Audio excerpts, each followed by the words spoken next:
ओम नमः शिवाय। शिव जी सदा सहाय। ओम नमः शिवाय। गुरु जी सदा सहाय। जय गुरु जी। शुक्राना गुरु जी। अनंतम अनंतम शुक्राना गुरु जी। जय गुरु जी। आज मैं रुद्र संहिता का पार्वती खंड 12वां अध्याय प्रारंभ करने जा रही हूँ। जय गुरु जी।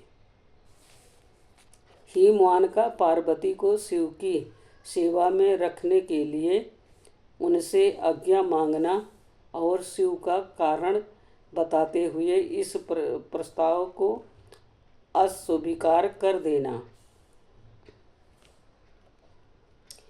ब्रह्मा जी कहते हैं, नारद तदंतर शैलराज हिमालय उत्तम फल फूल लेकर अपनी पुत्री के साथ हर्षपूर्वक भगवान हरि के समीप गए। वहां जाकर उन्होंने ध्यान प्रायण त्रिलोकीनाथ शिव को प्रणाम किया और अपनी अद्भुत कन्या काली को हृदय से उनकी सेवा में अर्पित कर दिया। फल फूल आदि सारी सामग्री उनके सामने रखकर पुत्री को आगे करके शैलराज ने शंभु से कहा, भगवान, मेरी पुत्री आप भगवान चंद्रशेखर की सेवा करने के लिए उत्सुक है, अतः आपके आराधन की इच्छा से मैं इसको अतः आपके साथ लाया हूँ। ये अपनी दो सखियों के साथ सदा आप शंकर की ही सेवा में रहें।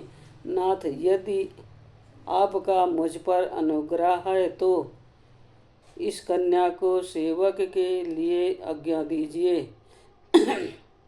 तब भगवान शंकर ने उस परम मनोहर कामरूपिणी कन्या को देखकर आंखें मूंद ली और अपने त्रिगुणातीत अविनाशी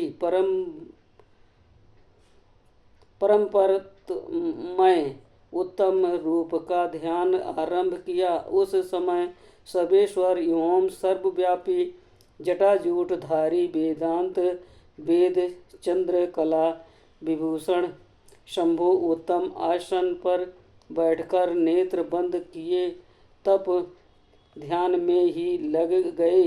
ये देख हिमाचल ने मस्तक झुकाकर पुनः उनके चरणों में प्रणाम किया। यद्यपि उनके हृदय में दीनता नहीं थी तो भी वह उस समय इस संशय में पड़ गए कि ना जाने भगवान मेरी प्रार्थना स्वीकार करेंगे या नहीं।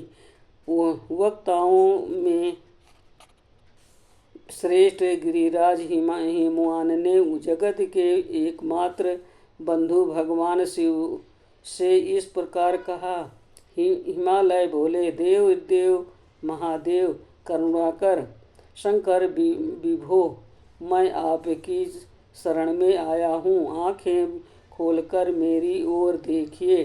शिव सर्व महेशान जगत को आनंद प्रदान करने वाले प्रभु महादेव, आप संपूर्ण अपचितियों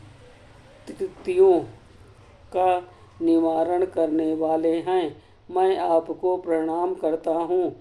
स्वामिन प्रभु, मैं अपनी इस पुत्री के साथ प्रतिदिन आपका दर्शन करने के लिए आऊँगा, इससे के लिए आदेश दीजिए। उनकी ये बात सुनकर देव महादेव ने आंखें खोलकर ध्यान छोड़ दिया और कुछ सोच विचार कर कहा। महेश्वर बोले, गिरिराज, तुम अपनी इस कुमारी कन्या को घर में रखकर ही नित्य मेरे दर्शन को आ सकते हो, अन्यथा मेरा दर्शन नहीं हो पा सकता। महेश्वर की ऐसी बात सुनकर शिव के पिता हिमवान मस्तक झुकाकर उन भगवान शिव से बोले, प्रभु, ये तो बताइए किस कारण से मैं इस कन्या के साथ आपके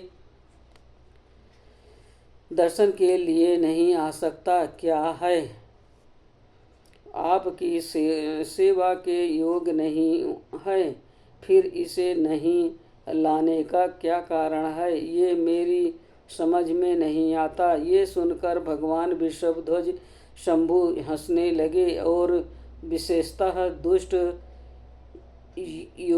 योगियों को लोकाचार का दर्शन कराते हुए वह हिमालय से बोले, शैलराज, ये कुमारी सुंदर कटी प्रदेश से सुशोभित तनवंगी चंद्रमुखी और शुभ लक्षणों से उत्संपन्न है, इसलिए इसे मेरे समीप तुम्हें नहीं लाना चाहिए। इसके लिए मैं तुम्हें बारंबार रोकता हूँ।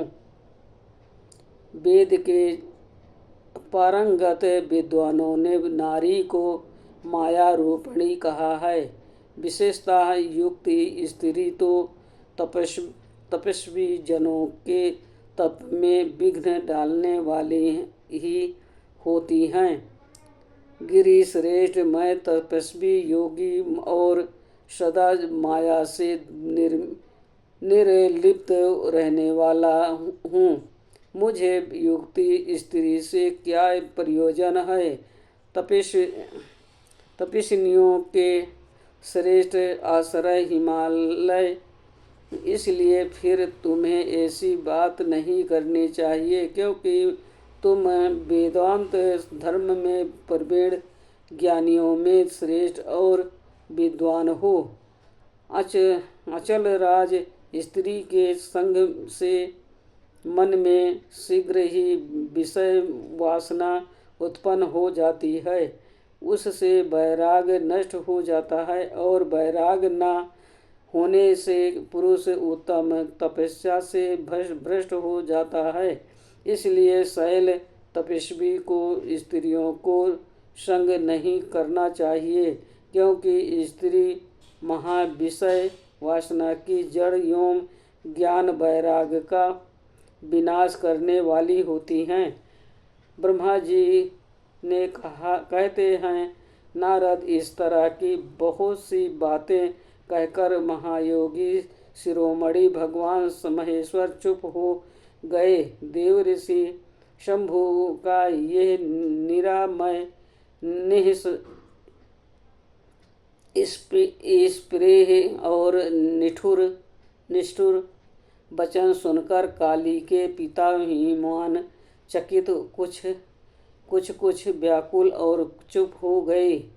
वो तपस्वी शिव की कही हुई इस बात सुनकर वो और गिरिराज हिमान को चकित हुआ जानकर भवानी पार्वती उस समय भगवान शिव को प्रणाम करके विशद वचन बोली।